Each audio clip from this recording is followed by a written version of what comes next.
He is the founder and the CEO of Lief, which is a San Francisco-based digital health company that's using discrete smart patch and telemedicine platforms to track and improve biomarkers for mental health, which are so important in the global work for mental health, figuring out what the biomarkers are, and then objectively monitoring and diagnosing mental health. So you started your career at Stanford Medical Center and the Harvard-MIT-MGH Martinos Center for Biomedical Engineering, studying the effects of mind-body interventions on the brain. And then you spent a year, which I love, living with monks in Tibet in the Himalayas, which is such an incredible experience, creating machine learning algorithms from the EEG and ECG data to accurately measure mindfulness.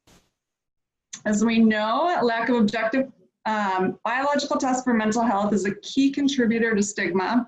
And according to the World Health Organization, inaccurate assessment is a barrier to effective care. They state in countries of all income levels, people who are depressed are often not correctly diagnosed, and others who do not have the disorder are too often misdiagnosed and prescribed antidepressants. Lief was created out of your desire to manage and improve your own anxiety and depression and help empower others to do the same. So thank you so much for being here, and we can't wait to hear more about Lief and what y'all are doing at Lief. Thank you so much. It's a pleasure to be here. Excited to share more about what we're working on. Thank you. So should I just jump into it? And yeah, have at it. Okay. So like Catherine was saying, here at Lief, we have a technological kind of tool set that is designed to help in the treatment and diagnosis of mental health conditions. And I think as many of you have already heard today, the state of mental health and treatment for mental health in general is not ideal. I think that there are globally a lot of challenges that we're all facing in this field. And this is just kind of a brief synopsis of some of the problems that we're all aware of. This is just looking at the United States, but of course this is a global problem. Here in the United States, almost 40 million Americans have anxiety, 16 million have major depressive disorders. And more than 2/3 of those are not seeking treatment. And that's, I think, both an issue of stigma and also an issue of access to care at an affordable and accessible price range. And so, even so, with only 1/3 of people in the United States seeking care for anxiety and depression, amongst other mental health disorders, the yearly healthcare bill for mental health is close to $200 billion. And so there is simultaneously a lot of money being spent, and yet a huge subset of people who are not being reached. And this is actually close to my heart. And so this is a picture of me as a teenager, and that's my little brother in the corner, and my mom's cut off in this picture here on the left. So this is my family. And like a lot of us in the mental health field, I have had some experience with mental health challenges in my own life. And I think that as a kid growing up around this age and kind of dealing with issues of anxiety and depression, there weren't a lot of options for really learning how to understand what was happening and create a care plan for getting better, right?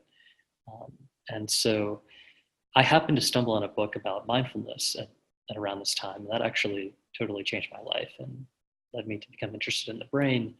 And so for several years, I was a neuroscience researcher. And as Catherine mentioned, myself and my colleagues at Stanford and at Harvard were studying mindfulness and the brain. So what is mindfulness? For those of you who don't know, mindfulness is kind of a technique of present awareness and alternately introspection that comes from older meditative practices. A lot of them in the East, but these are pretty universal.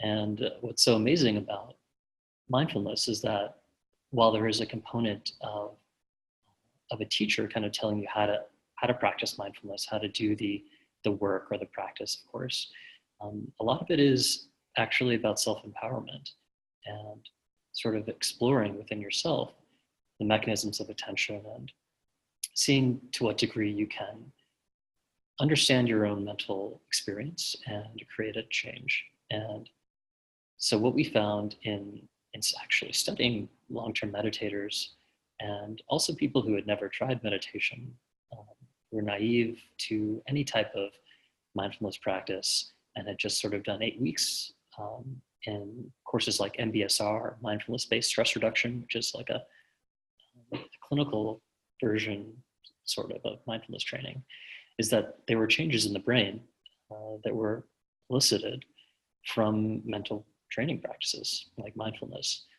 And so ourselves and many other labs have shown over the last decade or so that mindfulness training is real. It has real measurable effects, not only on the brain, but also, of course, importantly on self-perception, behavior, empathy, compassion, the things that as human beings are arguably some of the best components of us, and things that we all kind of want to improve in our own lives day to day, whether we're starting at a baseline of being quote unquote depressed or anxious, or we just want to kind of improve our general well-being. And so this is kind of the research that we were doing in the lab, but I found myself a little frustrated by it because while every so often, a lab would publish something and it would go into the New York Times or some newspaper somewhere, right? And there would be a story about, meditation helps your brain. I realized that there was really a big problem in actually learning how to practice mindfulness and kind of practically use that as a skill set for improving mental health. And simultaneously, I realized that I wasn't actually helping myself in this journey. I became a neuroscientist because I had gained utility from mindfulness practices and I wanted to help other people do it as well, but just kind of studying it wasn't helping them or me really that much. And so I ended up taking a trip to the Himalayas. I bought a one-way ticket from the lab and went to live with monks, mostly Tibetan monks and also Indian monks in the Himalayas in northern India for about a year. And what's interesting about that part of the world is that there are monks who have lived sort of in the caves and foothills of those mountains for thousands of years, not the same monks, obviously, but the sort of tradition that are very open actually to kind of teaching people about the practices of meditation that they do and ideally trying to help spread practices which they see as beneficial to themselves and other people. And so I, of course, being a Western trained scientist, took a bunch of equipment with me. And so this is kind of some of the equipment that I brought with me in my backpack, some EEG equipment, measuring the brainwaves of these different monks during different types of meditation, as well as ECG, electrocardiogram, or sort of the electrical activity of the heart. And so we measured both of those signals while monks would go into meditative states of different types to try to understand, well, hey, what's meditation really look like physiologically in the brain?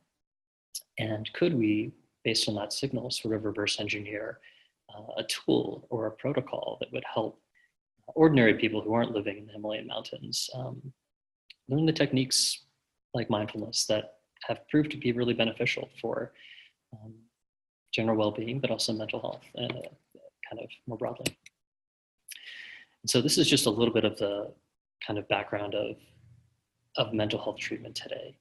And excuse the hyperbole, but this sort of, I think, is a more or less honest portrayal of the situation that's happening today, particularly in the United States. So one of the largest problems that mental health practitioners have, and that the healthcare system has in general when looking at mental health, is that there are no objective biomarkers of anxiety, depression, bipolar disorders, other mood disorders. So by and large, clinicians are sort of relying on observational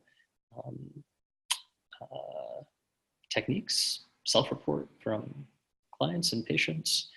And unfortunately, that can be somewhat unreliable and perhaps difficult to replicate as well. And so those are real challenges from a clinical perspective. From the perspective of a patient, this is not an ideal situation or setup either, right? There are about 10,000 people for every psychiatrist in the United States, which is a really crazy ratio. But there just aren't enough mental health practitioners to reach the volume of people who government organizations have estimated are actually facing mental health disorders, particularly anxiety and depression, which make up a large fraction of the challenges that many people face. Beyond that, of course, there's the issue of stigma, there's the issue of costs, there's the issue of inconvenience of seeking mental health care, which is exacerbated sort of in lower SES groups. And so all of those are huge problems. And then kind of at a systemic level, this is an incredibly expensive burden on our healthcare system and by corollary kind of our employment and national productivity. But there aren't really good solutions to address the challenges that we're facing here. And so there has been some good news recently. One of the great things about this conference is that it's focused on hope and what are the bright spots and kind of the future directions that we can look to and have some encouragement along this journey. And I think one of the great success stories of the last 5 or 10 years is the rise of telehealth, particularly in mental health treatment. And so if you look at telehealth broadly, this is, of course, the seeing of patients and clients, not face-to-face, but through an electronic mechanism like your phone, like a computer. And so it allows you to kind of break down that barrier, which a lot of people find sometimes insurmountable in terms of traveling to go physically be with a mental health practitioner. So telehealth has really erased that barrier. One of the interesting things, and this is kind of the second point on the slide, is that if you look at the popularity of behavioral telehealth, mental health services broadly, relative to other types of telehealth, it is number one. So, telehealth in general has had an explosive growth, and the most popular telehealth treatment is mental health services. And so you look at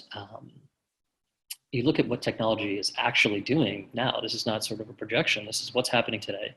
And it is creating greater access for mental health services. So that's an incredible bright spot.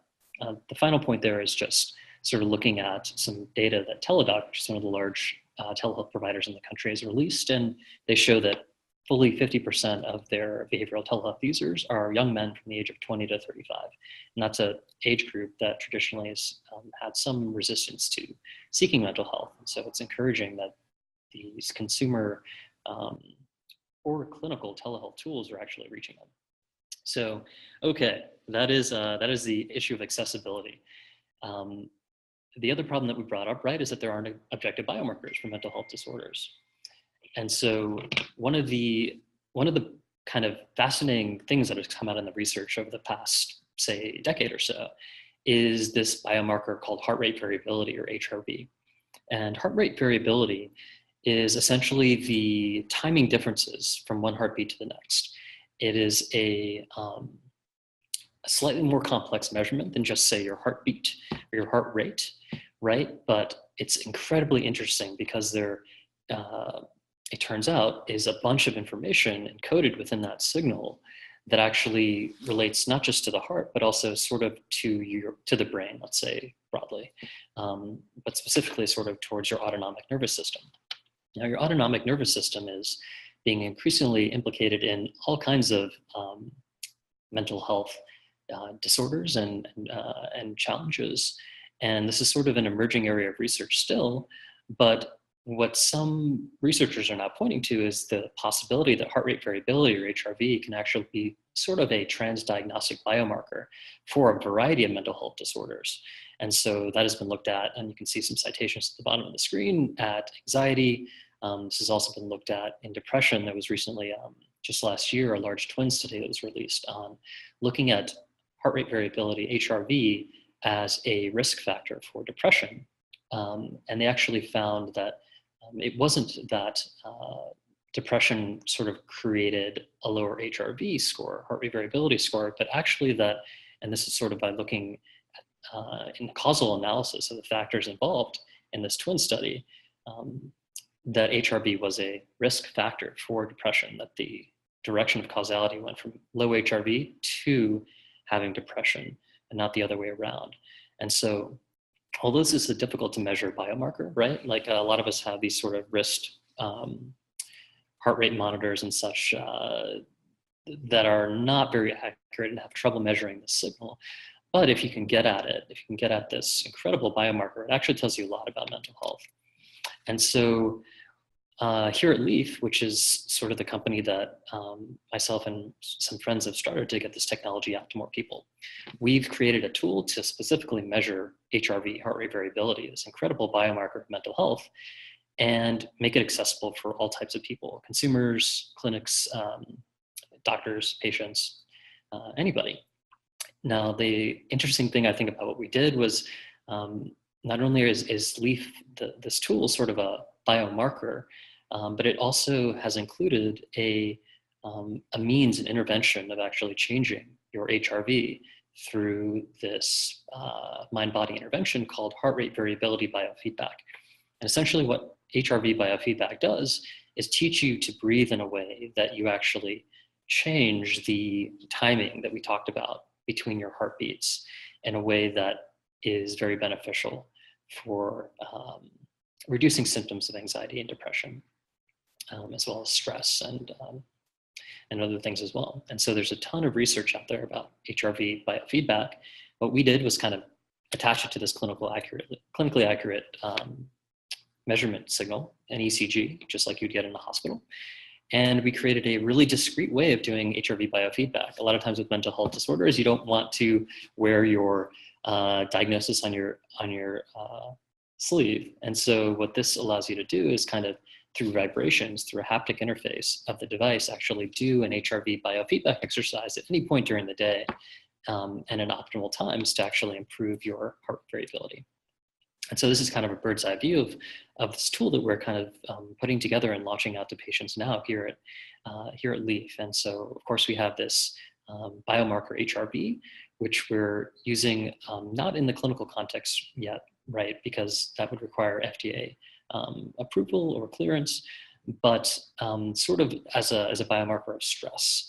And we're also providing a validated treatment. So that's HRV biofeedback, this mind-body intervention, breathing, et cetera, that sort of changes your HRV, this biomarker, in real time. And you can kind of do that exercise as much as you want, discreetly throughout the day as you need it. And we're also kind of putting that all together in a convenient package that allows patients and optionally your doctor to actually understand what's happening in your body and provide the support that you need. And the structure that can be so beneficial in actually training yourself to, one, be aware of what's happening in your body, and two, make a change. And so we kind of call this wellness as a service. The way that it works is that you can go to our website, getlief.com, and sort of order a device. It will ship out to you. When you're finished using it, within a month or 2 or 3, you can ship the device back. If you're using it with your doctor, we actually can provide those devices to you at low or no cost, and use your insurance to reimburse for some of the financial burden of this type of tool. And I think that is sort of the future of mental health tools and broadly healthcare tools, right? It is a consumer accessible service that plugs into your doctor optionally and can therefore then ideally be reimbursed through your insurance company. And all that allows us basically to solve those problems we were talking about on the right at the beginning, right? Accessibility of mental health services, scalability and cost, which kind of go hand in hand, because we're able to use a technological service and AI, et cetera, to sort of automate away some of the sort of responsibility for tracking and interpreting data, things that are easy to automate, right? That allows us to save costs and provide mental health services at a lower price point to people than they would otherwise be able to get.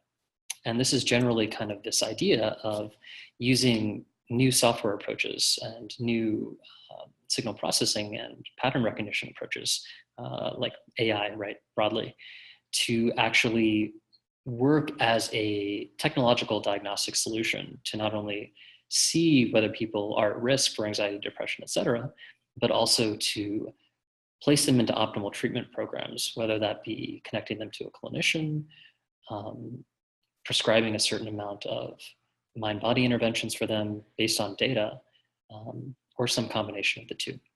And so this is something we're actually in the early stages of here at Lief. We're working on about 1 billion heartbeat data set now that we've collected. And because we have such a high quality of data coming from this clinical grade sensor, we're actually able to start to make some interesting inferences about people, their body, and what risk factors they may have for various health challenges and disorders down the line. And so that is kind of the overview of what we're doing here at Lief. And again, just to kind of wrap it all together. So, at Lief, we sort of have this patch, an ECG patch, which goes on to your torso and is measuring your a biomarker of your mental health, which is called HRV, heart rate variability. We add AI to that to allow some ability to sort of diagnose, quote unquote, stress and other potential challenges that you may be facing. And then we use the device itself to deliver a digital therapeutic, which is this mind-body intervention called heart rate variability biofeedback. And we do that discreetly through a pattern of vibrations on the device. All of that can connect to your doctor, and ideally it's insurance reimbursable. And so I think that this is kind of my hope for how mental health can be delivered to more people as we enter, 2019 and 2020 and beyond. It is, oftentimes very difficult for us to, as people in the mental health field, have an optimistic viewpoint about where things are going. The challenges are really high, people get burned out, and there's just a large problem, right? But I found myself getting more and more hopeful in the last year or two because in no small part of these technological scalable solutions that are complementing our incredible mental health professionals out there. And I think that the sort of synthesis and symbiosis of people, real people, understanding and providing space and helping those of us who are going through challenging times, plus technology to scale them out in a way that has to happen because there just aren't enough practitioners and the scale of the problem is too high. I think that actually offers a mix of kind of solutions that can reach millions and millions of people. And so I know Catherine wanted us to kind of end on a note about hope and what we're hopeful for. And I think what I'm truly hopeful for is the proliferation of technological tools that will help us not only objectively measure mental health, but also sort of empower patients to take some of their mental health treatment into their own hands and connect with clinicians and mental health professionals when they need it in a way that is convenient and accessible to them. So thank you so much for your time. And I really appreciate the opportunity to talk to you all.